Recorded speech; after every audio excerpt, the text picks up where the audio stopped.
very disappointing defeat for Manchester United last night. Here with Stuart, Mathieson, Robert Dawson this morning, just to go over really poor performance under Louis van Gaal.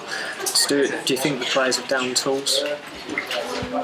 Well, not for the first time. I mean, you know, they don't appear to be. I'm not saying they're not playing for him. I just don't think they are probably good enough now. I think the quality's not there.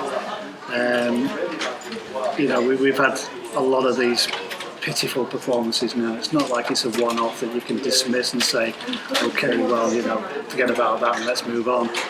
They're just racking up now. I mean, you can, off the top of your head, you're talking Midtjylland, Southampton, Norwich at home, Bournemouth away, Stoke away. How many more of them do you want to go? You know, so it's not one-off anymore. So something is clearly not working. And I think the worst thing about last night was, never mind the quality, it was just the fact that there was no passion, no heart. It was gutless in many ways. And you know, if you go to Anfield, you know you're going to get that from them. No matter how average a side they have become, you know you'll get fight.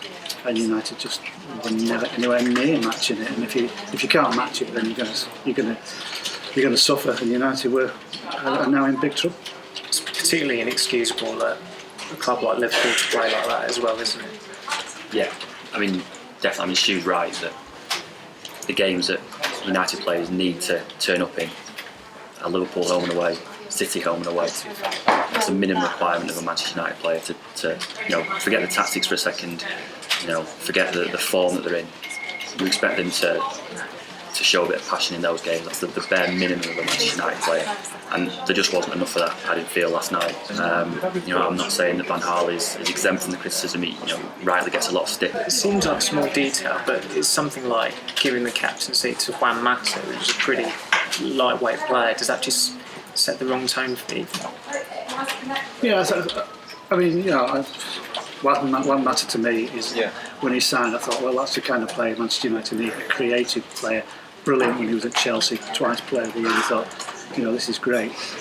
But he's not the captain. You know, you talk about the captain, it's someone who's going to roll the sleeves in and put a tackle in.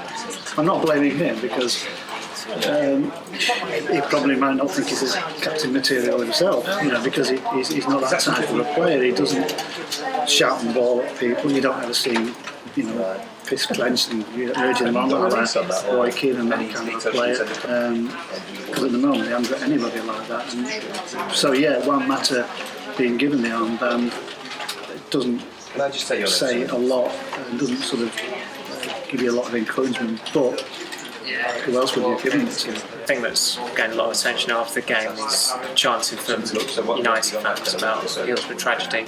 A lot of United fans who were there last night adamant that Liverpool fans were making airplane gestures, mocking the Munich air crash. Liverpool fans have chanted about the Munich air disaster a number of times over the years. I mean, we don't want this to happen, obviously, but going into next week's game, it's such a huge game. It's important it doesn't get overshadowed by that kind of chanting, isn't it? Yeah, I think it's probably important to mention that it's a minority on both sides. More notable perhaps last night than it has been on occasions in the more recent past. It is a minority on both sides. It's a shame that it still happens. It would be nice if we sat here in a week's time talking about football and not about this kind of thing, because it shouldn't really be happening anymore.